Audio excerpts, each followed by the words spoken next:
Sveiki sugrįžę po neilgos savaitės pertraukos ir mes vėl esame kartu su jumis. Sveiki žiūrovai.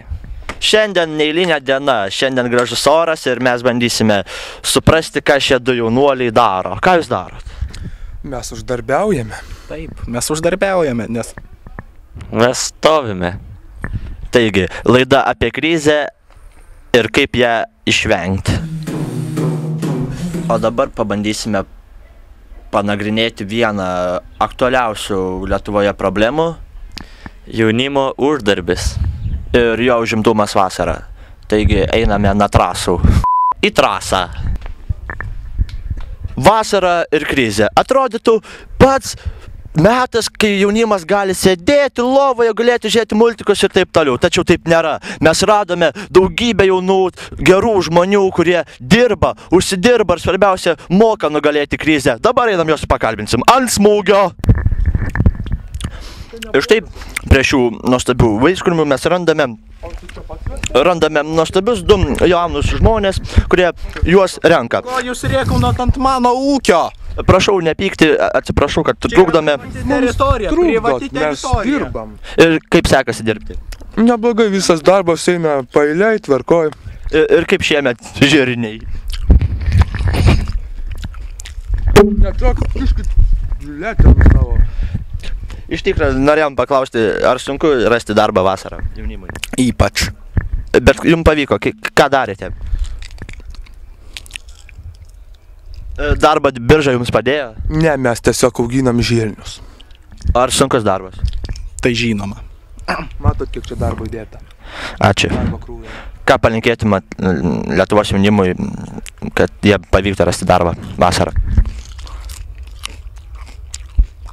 Gal tiesiog valgyt. Dar viename ūkyje mes radome dar du stiprius jaunuolius, kurie atlieka ypač sudėtingą darbą. Einame juos pakalbinti ir bandysime negauti vėl per mordų į veidą. Sveiki vyrai, ką daro? Dar biškai piltų, dar daugiau biskelį. O ką čia jūs daro? Daržus laistom. Žabalas. O kaip sekasi? Gerai viskas. Puikiai. Va. O kiek uždirbat? 6. Ką 6?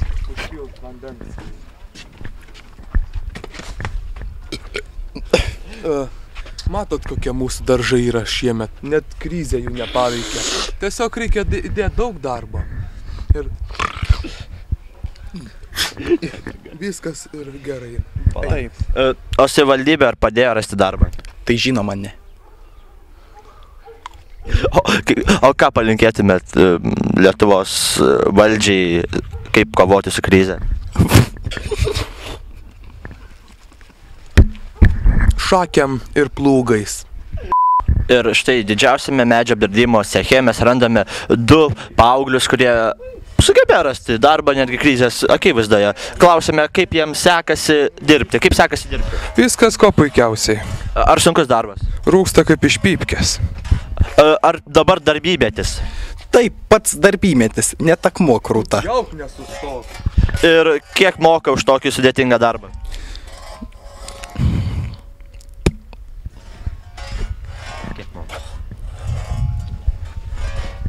Arba jie dirba veltui, arba jie nemoka kalbėti. Vis dėlto krizė juos šiek tiek paveikė.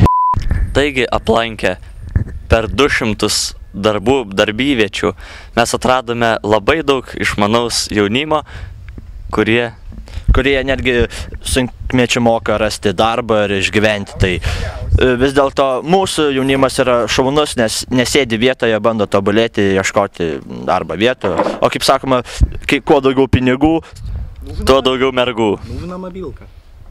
Нужна мобилка. Не сегодня. Tai va, mikrofoną čia. Aha, gerai. O tai kaip dėl tų bulvių? Normaliai, pas mane biški Papudruot reikia. biški yra, bet pradais metais geriau buvo, geriau. Šiemet Lukasėm daug sukirmijusi buvo labai prastai. Jo, ir karolą. Ei, vyrai, pradedam, davai, pradedam. Labadiena. Šiandien mes pristatysime rubriką Kultūros pastogė. Aš esu laidos vedėjas Mykolas Rapolas Jeftinakas. Šiandien mano laidoje svečiuojasi įžymus poetas, dramaturgas. Vytukas paspirtukas. Pradėsime savo laidą. Na kągi, Vytuk, papasakok šiek tiek apie save. Mielasai draugė, aš net nežinau, ką tau papasakoti.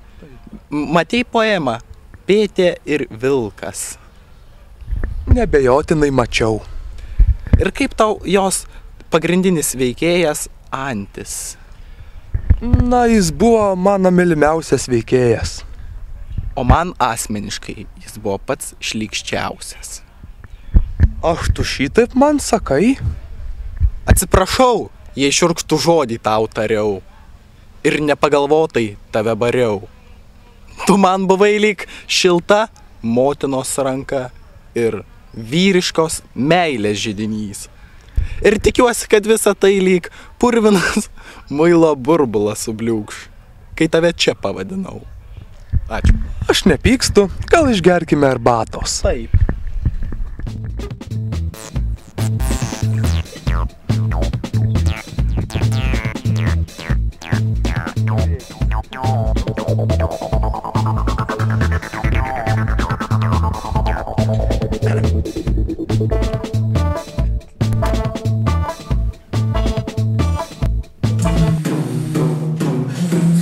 Na štai, mūsų laida jau ir eina į pabaigą.